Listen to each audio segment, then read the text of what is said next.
Welcome to Living Outside the Matrix, the show where we explode the many modern myths of our culture and question some of the fundamental assumptions of the mainstream narrative. Hi there, I'm your host, Nigel Howitt, and on the show today, it's a great pleasure to be joined by Dr. Mark Thornton, a senior fellow from the Ludwig von Mises Institute in Alabama, USA. Mark has an economics degree, I believe gained from the Auburn University, correct me if I'm wrong, and he has also taught economics at the Auburn University and indeed at the Trinity University in Texas, and he's also a research fellow at the Independent Institute in Oakland, California. So Dr. Mark Thornton, a very warm welcome to the show. It's great to be on your program. Thank you. Mark, I thought we'd kick off by defining economics, really, because the purpose of the show here for the listeners is to try and explode some of these myths about economics. For example, that it's boring, that it's irrelevant, that it's we can't understand it, it's too complicated, and also that it tends to be associated with deceitful politicians and so forth. So if we can cut through some of that today. But perhaps we could kick off, actually, let's just rewind that slightly. Maybe you could just introduce yourself first and give us an idea how you got into economics, and then we'll come along to defining it. Well, in college, I was an economics major, and I came across Austrian economics outside of the curriculum. And I felt that really Austrian economics is real-world economics, and that much of what I was learning in the classroom was irrelevant or very sketchy in its fundamentals. And so I sought further education in Austrian economics, and at the time Auburn University was one of the only places in the world where you had a chance of studying some Austrian economics. And so I came to Auburn, and the luckiest thing in my life was that the Mises Institute was founded that same year by Lew Rockwell, and they just happened to move to Auburn, Alabama the next year. And so I've been associated with them in Austrian economics in all of its educational programs, publication programs. It's gone from a one-office operation to a pretty big operation, and we're influencing people, young people around the world. And so it's been a very exciting ride for me, and I'm still learning more economics every day. Fantastic. So how would you, for our listeners, how would you define economics? Because one of the things I noticed is that it seems to be one of these disciplines or one of these concepts that has eluded a generally accepted definition. Everybody has a definition, of course, but it doesn't seem to have been precisely nailed down. Maybe you can shed some comment on that and at least give us some idea of your definition, or should we say the Austrian School definition? Well, one of the real negatives for economics and why people consider it their least favorite class in college is because of what economists do nowadays. They make elaborate mathematical models and statistical testing that normal people can't understand or can't interact with. And then, of course, economists in government, economists with banks have been basically involved with the misleading of the public with respect to things like inflation, like central banking, like deficit spending, all of that. So there's real reasons why people are justified in their negative reaction to economics. But for me, economics is about the meaning of life. And so, yes, it's about business, but it's really about everything else. And it basically gives you a logical, deductive way of studying the means that we have at our disposal and the ends that we hope to achieve. And so the whole purpose of economics is to allow people to understand the reality that we live in, the reality of why are there cities? Why are we all located in these little spots and not evenly distributed across the planet?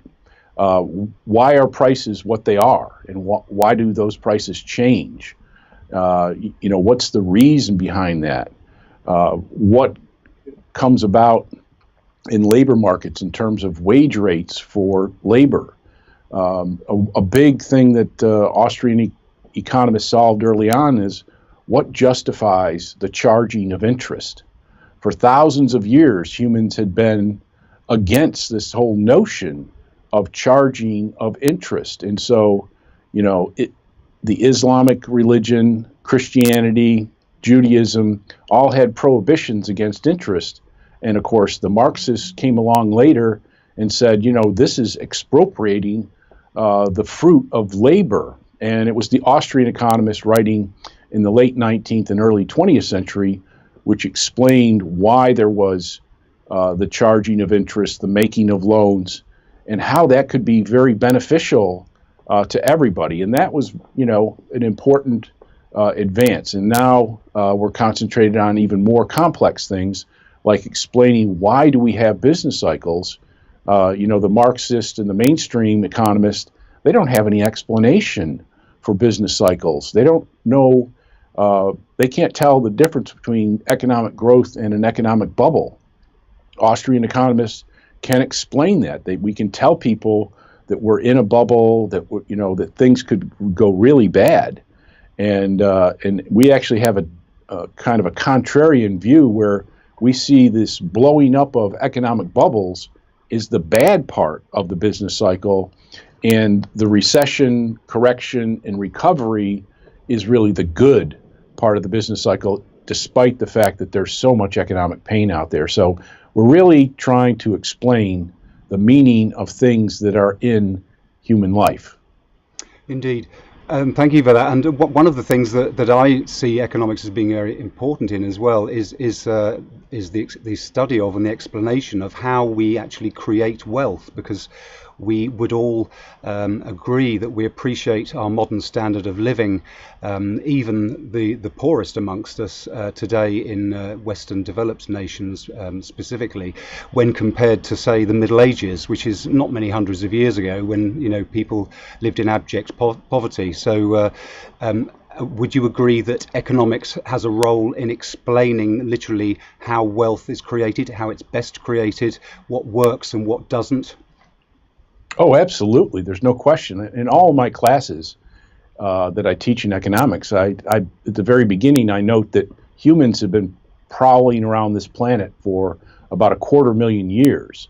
And it wasn't until 10,000 years ago that we actually settled down and had agriculture and settlements and clothing and things like that. And then that was 10,000 years ago when the world went on its latest warming cycle. And then, as you suggest, in the Middle Ages, things had changed in many, many different ways. It wasn't just about acquiring food randomly. It was having a steady source of food, clothing, shelter, the printed word, all of those things had come about. And then since about the 17th century, humanity has been on a tremendous upward trajectory in terms of the sophistication of life, the number of people on the planet, and then even more recently, since the downfall of communism in Eastern Europe, the Soviet Union, China, etc., the acceleration in our standard of living around the globe has been amazing. And in recent years, almost 200,000 people a day are leaving abject poverty and joining a more normal standard of living, and so it's just been a tremendous process. And a lot of that is based on the increasing complexity in the economy. So there's no prohibitions against borrowing money and paying interest. And so that so much more complex things can occur with modern, financial systems. And basically, the process of increasing wealth, which 300 or 400 years ago everybody believed it was just the accumulation of more and more money, now we know that wealth is based on the ability to produce and the ability to consume. And so wealth in Austrian economics is things like factories, it's warehouses, it's retail facilities, it's production and research facilities. That's real wealth, and we all have part of it, or at least many of us have part of it, as part of our own individual wealth in the form of stocks and bonds, and also property deeds and all sorts of other things that are ownership claims to the wealth that's accumulating very rapidly around most of the world, and certainly in places like Asia, Eastern Europe, and Africa. There's a very rapid accumulation of wealth that's occurring in many, many places around the world. I suppose also that for the little guy on the street, wealth is the material values that we collect and enjoy in our day-to-day lives, isn't it? Our cars, our computers, our homes, and all the things that we enjoy. I mean, would you say that's a really tangible and experiential form of wealth for most of us, most of ordinary people? Yes, that's where the individual had saved money, and instead of putting it in a bank account so the bank can lend it out, or instead of buying stocks or bonds, you're buying houses, you're buying cars, you're getting titles to cars, you're getting deeds to houses, and then you're consuming those products over many, many years. And so when we look around the entire landscape around us and we see these houses, we see these businesses and factories and production facilities of all kinds, it's both on the individual and consumer capital as well as on business capital out there. They both are enriching our lives and our ability to consume. Yeah. So it's no great mystery, is it, how to create wealth? I mean, it seems to me from my limited studies that we're not waiting. The jury's not out. We've observed the birth of the United States, particularly. We've observed men in a society where they're politically and economically free, and we've observed an associated explosion in wealth. And at the same time, we've observed, as you've said earlier, the collapse of the Soviet Union. There are examples like modern day Venezuela, where we see a lack of economic freedom and political freedom leading to the exact opposite of wealth creation.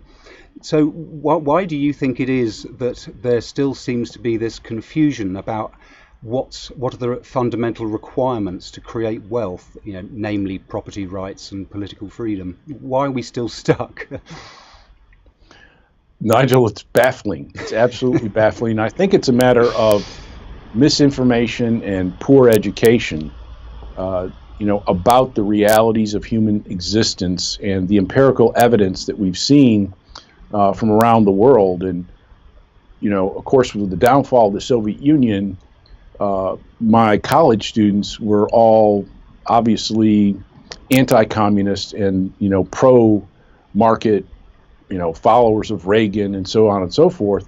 But now we've had a long period where the evidence isn't in your face. The newspapers, the internet is not really doing a good job of informing the general public, whether it's the United States, the UK, Venezuela, only in places that are really experiencing it now. The movement from communism to a market economy, and the movement from a very poor standard of living on farms to a much better standard of living in the city, in the factories, with automobiles, etc.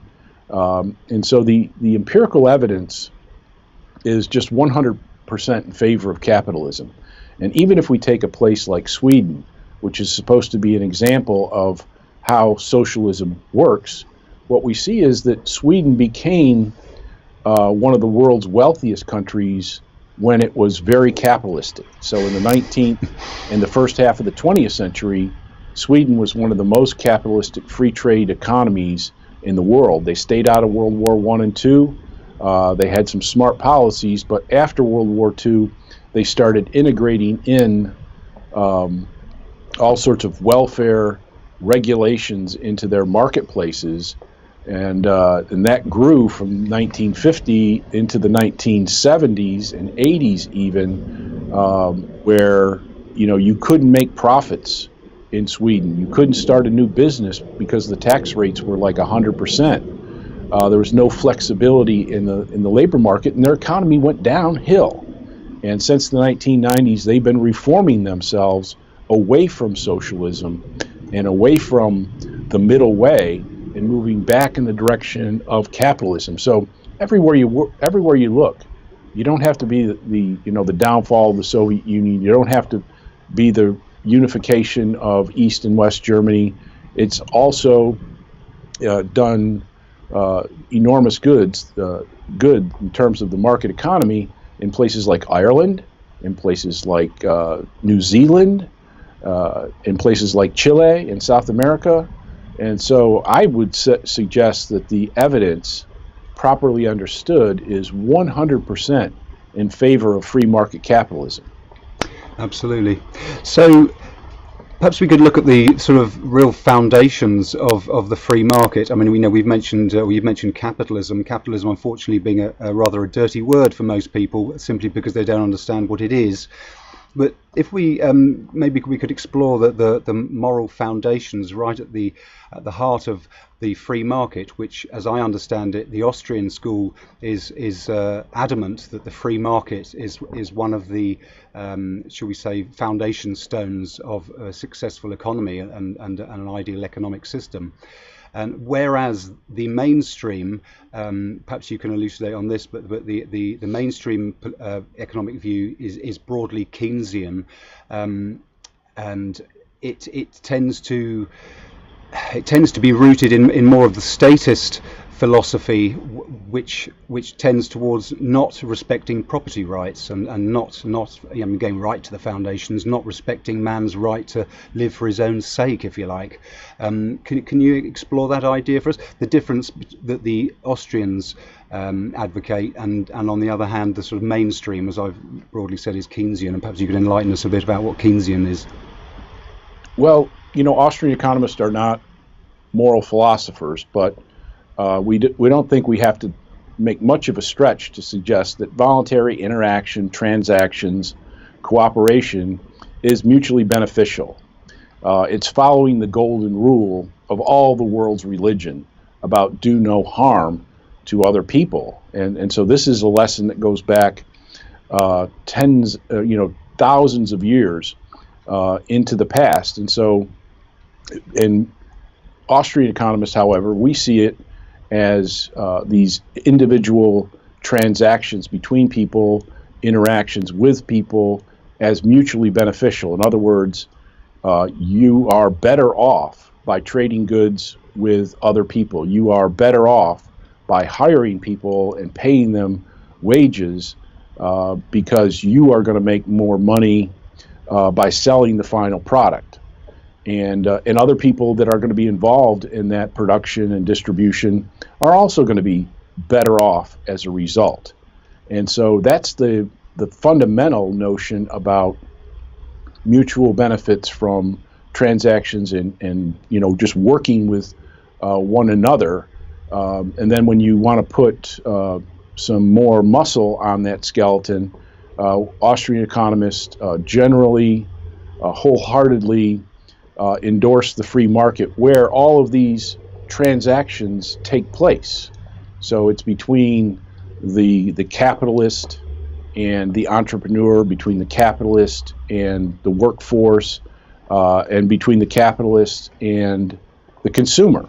And so there's a nexus there where resources are traded and goods are traded in an open, competitive framework. Where nobody's being, acting against their own will. Things are not being taken involuntarily from one partner to another. And so the free market is, capitalism sometimes is described as what we already have, which is a free market combined with a very big state with lots of interventions. Austrians see all sorts of problems with what we call crony capitalism, but if we're talking about an isolated free market, all of those interactions are going to be mutually beneficial. And the things that help drive all of that are private property. If you don't have private property, there's chaos basically, and you resort going back to a primitive form of existence if in the absence of property. And so you have to have property rights to all the valuable goods and services, land, etc.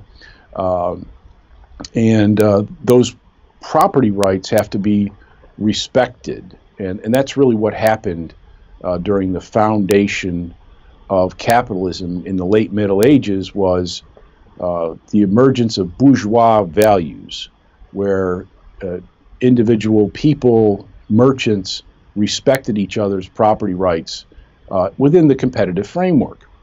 And so property rights are fundamental, and also sound money is fundamental because all of these transactions generally are going to involve money on one side of the transaction. So workers provide their labor, and then they get a paycheck. And then those workers take the paycheck, and they go to stores, and they make purchases with money. And then, of course, we do long-term contracting when we make car loans, when we make house loans, when we make business loans. These allow for transactions to extend over lengthy periods of time, reducing uncertainty so that longer-term, more productive projects can take place. And so if you don't have a good money, you reduce the value of all of those transactions which are taking place in the free market. And so basically we want a free market unfettered by government regulations and intervention. Of course, private property is fundamental, and the quality of your money is crucial to allow the system to extend itself, become bigger and better. And then, of course, the final cornerstone, the four cornerstones of what Austrian economists generally promote and advocate, is peace. And peace is really very, very important.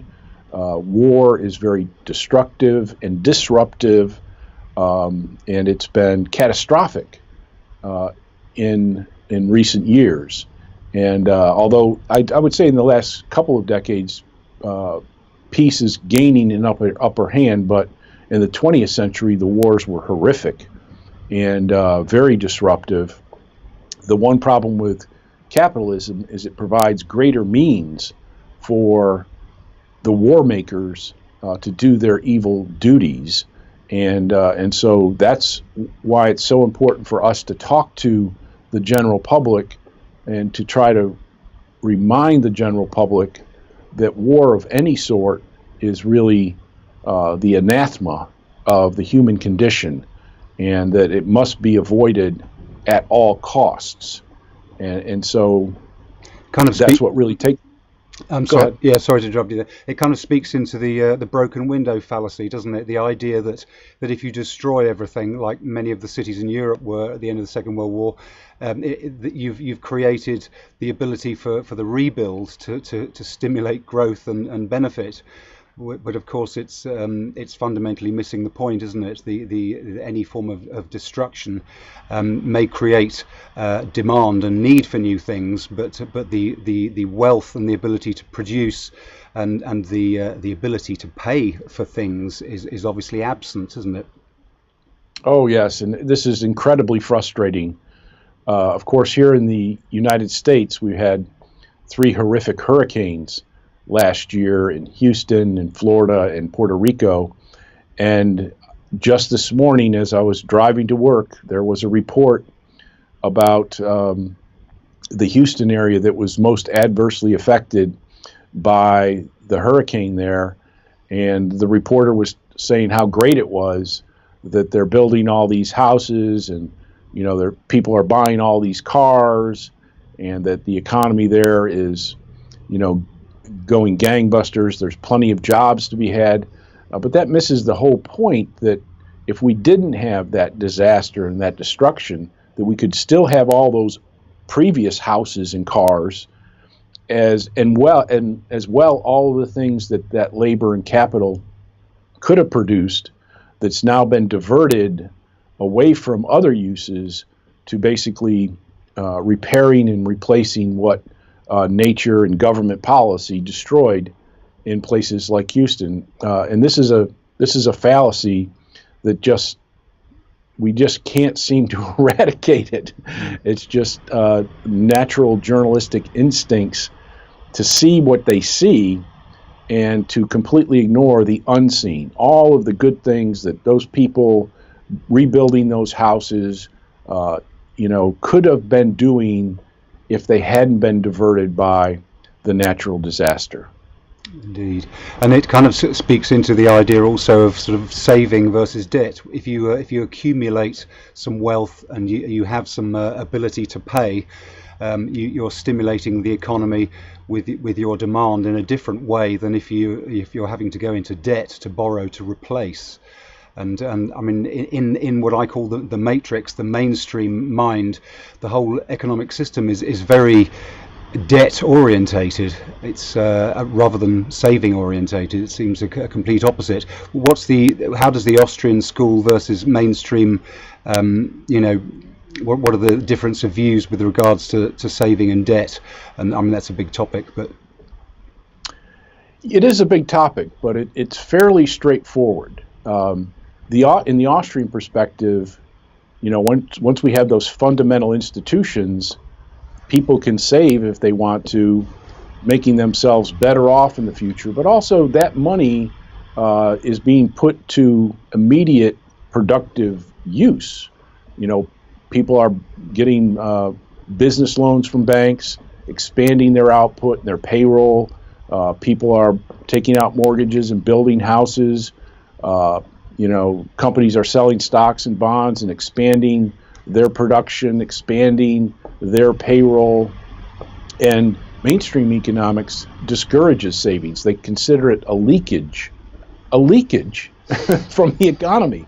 Like it's people who save, it's just leaking out of the economy, it's doing no good. So the mainstream economists have a very poor understanding of reality. And in the latest financial crisis, when politicians and the journalists turn to mainstream economists for what are we going to do, mainstream economists said, have the government borrow as much money as possible and spend it on virtually anything they can think of, and have the Federal Reserve, the central bank, reduce interest rates to zero, and to go through these quantitative easing policies where they more or less force feed the banks with more reserves. And so Austrian economists view the problems of the financial crisis in 2008 as a matter of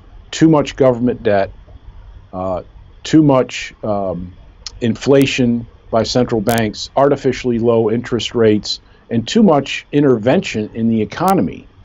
And the mainstream economists want to solve the problem of the financial crisis of 2008 with more debt and more inflation and more regulation. So they've given us the exact opposite prescription for a return to economic health that Austrians would advise, which is, more savings will support a bigger and better economy. Less regulation will free up entrepreneurs to do more things for us and to hire more people. And a sound money will both encourage more savings in the economy, as well as create less uncertainty with regard to transactions.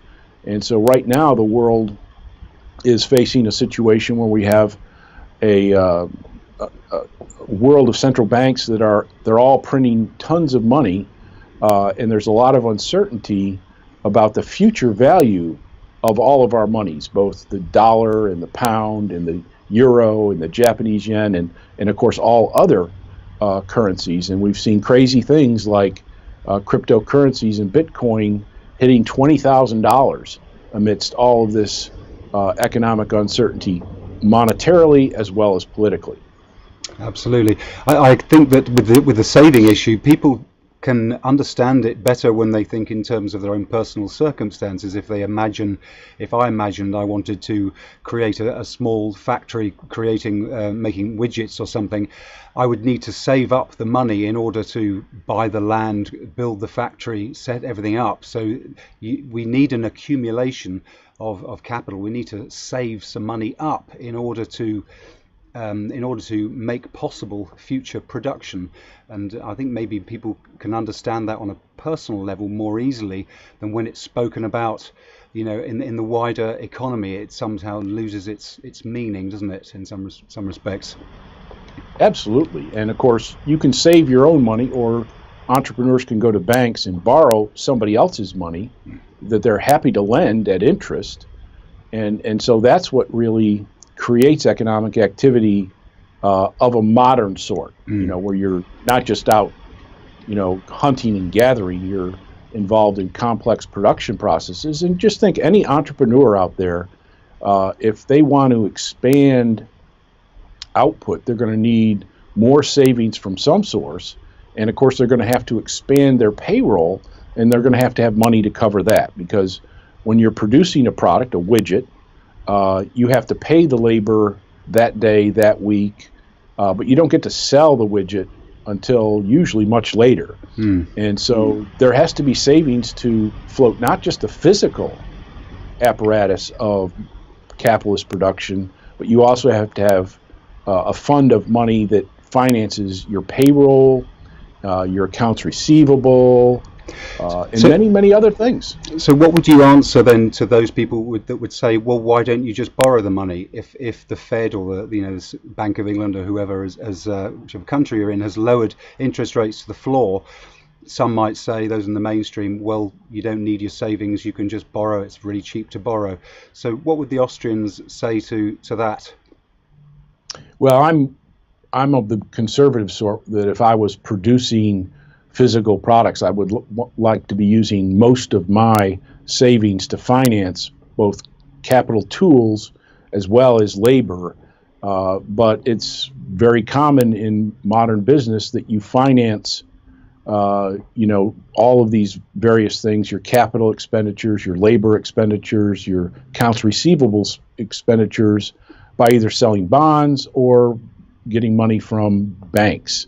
But in a normal economy, the money in the banks is essentially your neighbor's savings, and your fellow citizens' savings. And so there's no problem with that. The problem occurs when the central bank is inducing more money into the banking system, and that's where they increase the supply of money through the banks. And so the total amount of loans that are made from banks include savings plus the increase in the supply of money from the Fed. But unfortunately, the Fed can't create real goods and services and resources. And so people are getting access through banks to real goods and real resources, and taking them, mismatching them from other places in the economy. So it's a very distortive and disruptive injection that occurs in what otherwise would be a very normal free market situation. And essentially that's where, when the central bank interventions are large, that's what creates the business cycle. Okay, so you alluded to the business cycle earlier on when we began, in suggesting that the Austrians have an explanation of what it is. Could you give us a brief synopsis of what exactly is the boom-bust business cycle and what causes it?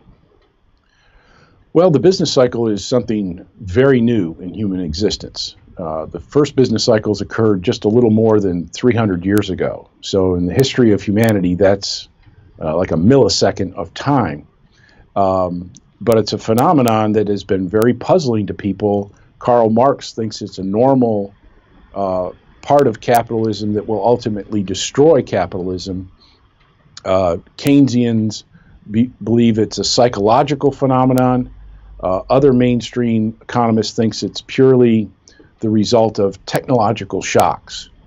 Austrians believe that the business cycle is caused by an economic phenomenon, and that is government distorting the most important price in the economy, and that most important price is the interest rate. And they're, politically sensitive, and they will decrease the rate of interest from the Fed, from the central bank, to the banks, and that initially makes everybody happy. As banks lower their interest rate and make more loans, you get into an economy where everybody seems to be making money, everybody has a job, everybody seems to be doing well, and consequently the economy is in a boom, or what feels like economic growth. But in the process, resources are being distorted. We're taking on too much debt overall, and we may be building more houses, we may be building more computer chip factories, we may be building more skyscrapers, but it's all of that new seemingly economic growth is really a misdirection of resources that are caused by interest rates.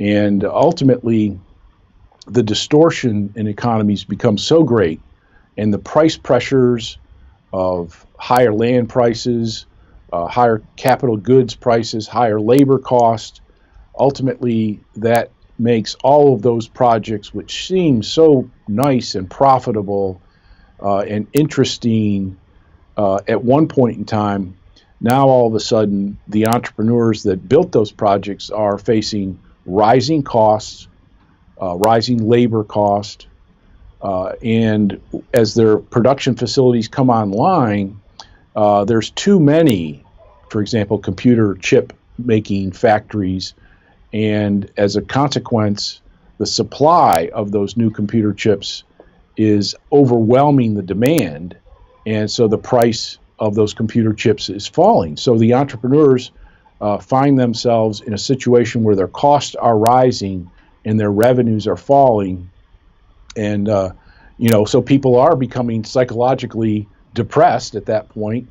Their expectations have been shattered, and so it's quite natural for the people to pull back at that point, and and face the realities of losses in their business, maybe bankruptcies and foreclosures, and all sorts of other cutbacks that have to occur.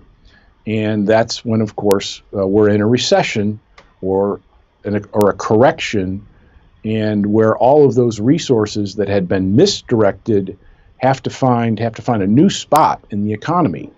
And so you've in the recovery, recession, correction phase, you have people losing their jobs, people with lower wages, people filing for bankruptcy, people having their houses foreclosed, and so there's a price collapse there during the correction, and it's very painful, it's very unfortunate, but it's also very necessary to return the economy in that direction, because resuming the inflationary process can result in such horrific things as a hyperinflation, where the government and central bank destroy money. And when money is destroyed, all of those interconnections and transactions we talked about at the beginning of the interview, all of a sudden they come to a halt or are greatly limited.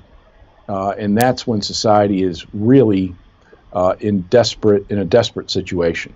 We want to avoid that at all cost.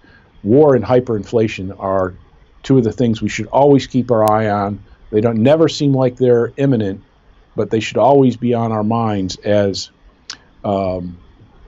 scientists and as politicians and as citizens. Those two things should be of the greatest concern. Absolutely. So, from the Austrian perspective, then, obviously a free market is key and is central. So, if you could wave your magic wand, as it were, in order to solve many of the economic problems that we currently face, would Austrians go so far as to say that there should be a completely free market in money, as indeed perhaps there was, or there was historically in the United States before the Federal Reserve. Would you advocate no control on interest rates, a free market in the cost of money, perhaps a gold standard, and an absence of a central bank? I mean, are these things essential in the Austrian view to ultimately an ideal playing field, if you like, for the creation of wealth? Absolutely. On day one, I would prevent the Open Market Committee at the Fed from intervening in interest rates, so that interest rates on day one would be market determined. And then, of course, you'd want to shut down the Fed and move its functions, and some of its functions have some value, so those would be transferred to the private sector. I'd like to go back on, our Constitution says that Congress has the authority to determine the value of money, which means they have the authority to determine the amount of gold and the amount of silver that represent the U.S. dollar. But I wouldn't give the Treasury a monopoly over the creation of those silver dollars and gold dollars. I would allow market competition in money, currencies. Yeah, so in currencies, yeah. and in coins. And of course, you'd have the silver coin and the gold coin, but you would also be using credit cards, debit cards, checks, and paper notes representing those coins. But it should be an open marketplace so that anybody can produce gold, silver, and copper coins. And if they are essayed to be the equivalent of U.S. dollars as determined by Congress, then they can write that this is a U.S. silver dollar produced by the Mark Thornton company on the coin rather than something else. So there should be a completely free market in money. And I should have distinguished between currency and money, because obviously currency and money aren't necessarily the same, are they? A government currency by fiat is inflationary and therefore not necessarily a store of value, as opposed to something backed by a gold standard. And I suppose this necessarily brings in the idea of these cryptocurrencies and Bitcoin. This is relevant to any economic discussion these days, as most people know, with Bitcoin being in the news. And it's said to one of the characteristics of Bitcoin is that it speaks to a free market. It's a non-inflationary store of money, or store of value, I should say. I mean, there are various conversations around the splitting of Bitcoin and whether or not it's functional as a means of exchange. But it's not inflationary. That's one of the key aspects of differentiating between currency and money. So just to bring that all the way back, the Austrians would absolutely advocate a free market in money. No inflationary currencies, no currencies by government declaration, and may the best currency, or may the best form of money win. Would you agree with that? I would agree with that. In the United States, we do have a constitutional prerogative, which would have to be changed, that would remove that last vestige of defining what the dollar is. But I have no problem with the idea of 100% market-determined money. And even 150 years ago, private banks would issue currency, so that it would be, the Bank of Auburn, and it would say $5, and, they could issue their own private money. And if I had a $5 note from Auburn Bank, I could go to the bank and get $5 silver. And so it's not far-fetched to believe that the free market could manage money like that. I mean, the market created money, the market created coins, yeah. The market created banknotes. All of the features were created by the marketplace, and government came in and wrested control and monopolized money for their own advantage, certainly not for our advantage the general population. It was for their advantage. And, and so Austrians see Bitcoin as a new competitor for fiat money. And the fact that it was started in 2009, we view it as symbolic, as in opposition to fiat money and central banking, in opposition to the bailouts and the currency war that has followed in the wake of the crisis. In fact, we see the mechanism of Bitcoin as trying to reinvent a gold standard type money where you have to use real resources, time and energy and computing power, in order to earn or create or mine Bitcoin. The fact that it's called mining is an obvious allusion to the gold standard. And the fact that it gets harder and harder to mine these Bitcoins is also like the gold standard, because over time it gets harder and harder to mine gold and silver in the economy. And the one advantage that Bitcoin has over the gold standard is that eventually the supply of Bitcoin stops, whereas gold will continue, silver will continue, gold stops. And so you stop that process of using resources to create money. And the idea, I think, behind the inventors of Bitcoin was to stand in opposition to the current system and suggest that going back to a market-determined, decentralized form of money is a slap in the face to central banks.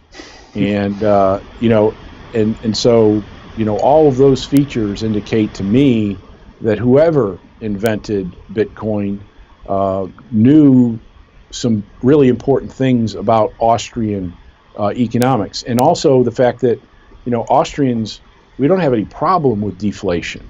It's the mainstream economists that are fearful of deflation, and ultimately Bitcoin is going to be deflationary, because once the supply of Bitcoins, in theory, or the plan of Bitcoin, once the new supply of Bitcoin stops and the economy continues to grow, that should cause price deflation in the economy, which Austrians see as a good thing.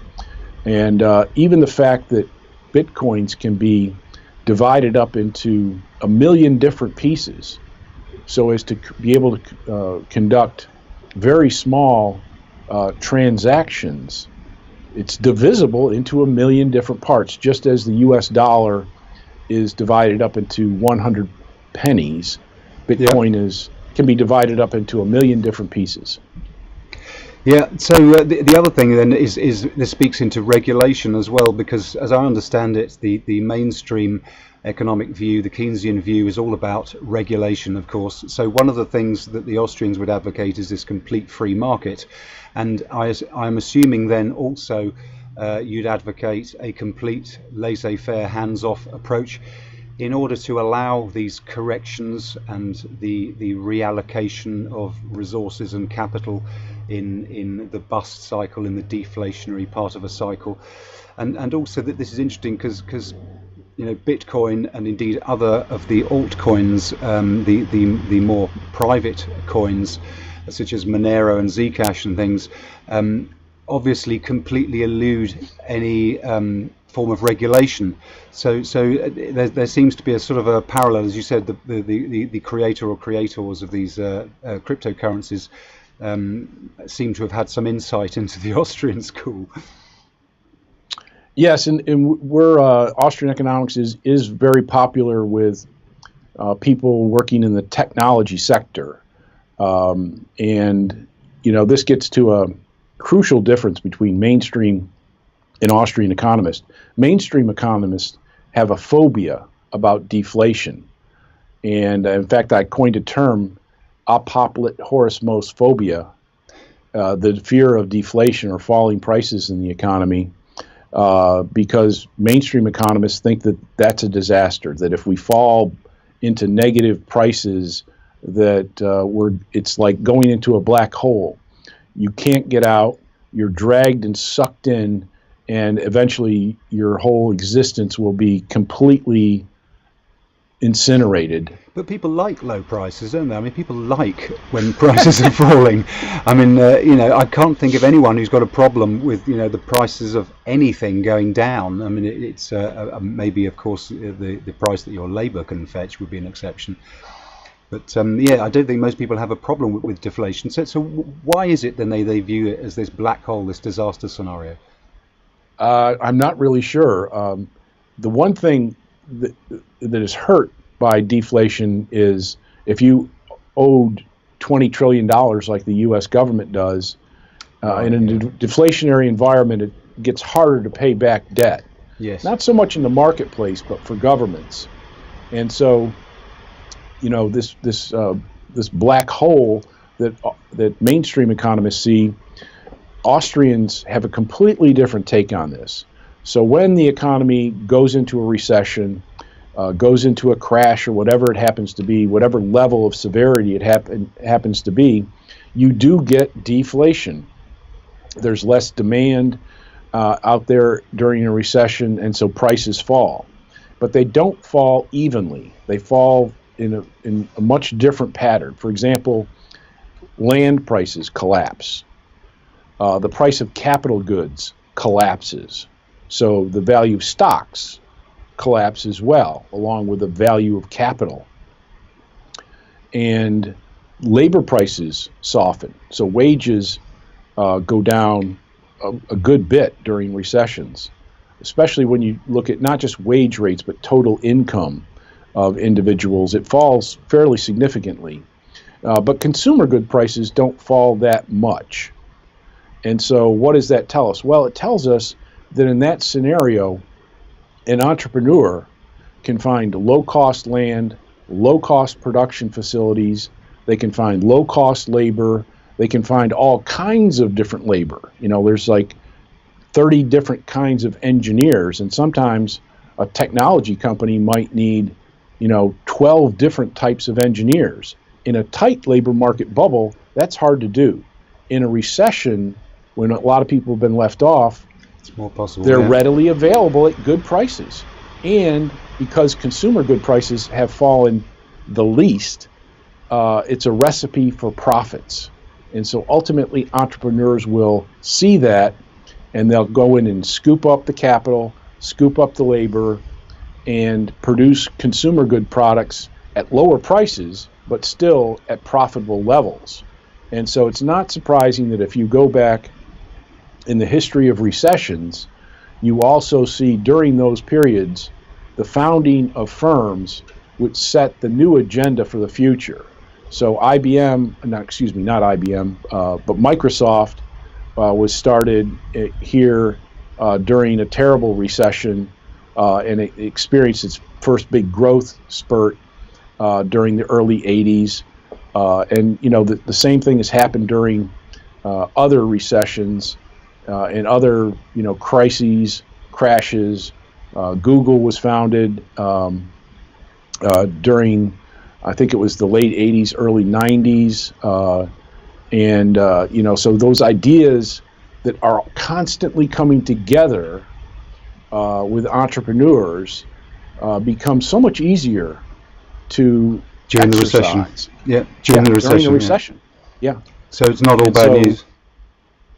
That's the silver lining, is that not only do normal companies, are forming during those periods, new toothpaste brands are being formed, but also the new reality of the future is being created as well during those dark days. Okay, I'm just mindful of the time, Mark, so just by way of drawing all the strings together here, do you see things changing in a positive direction in terms of the sort of drive for collectivism, the drive for statism, I beg your pardon, versus the free market and freedom and the essential foundations for wealth creation. Where do you see things going in the short term? A lot of commentators sort of see us as something of a crisis point where things could go either way. Are you an optimist? Well, we're staring directly ahead at a terrible economic crisis, and that's just ahead of us right now. But I would call myself a 100% optimist because of what I've seen during my lifetime, what I've seen through history, what I see that's the Mises message has been getting out all over the world. There's 20 other think tanks just like us in other countries around the world, and it's really the young people that are grasping it. It's the leaders in technology and business that are grasping it, and so the leaders of tomorrow are drawn to the solutions that Austrian economics provides. And so, great. If you look at the world during my lifetime, where you have the Cold War and the stagflation of the 1970s, but in more recent decades, the breakup of the Soviet Union, the desocialization of Eastern Europe, the market orientation in China and Vietnam, the reform movements in Sweden, Ireland, New Zealand. It's all been upward, and it's all been great. And I think that this recent bout of socialist ideology that has crept into the system will be eradicated during this next crisis, when government money, government regulation, government control of the economy, government security in general will all be shown to be what they are, which is both ineffective and destructive. Indeed. And basically holding back the human spirit. Yes. And I suppose the currencies, the government fiat currencies, will be seen as the non-store of value that they are.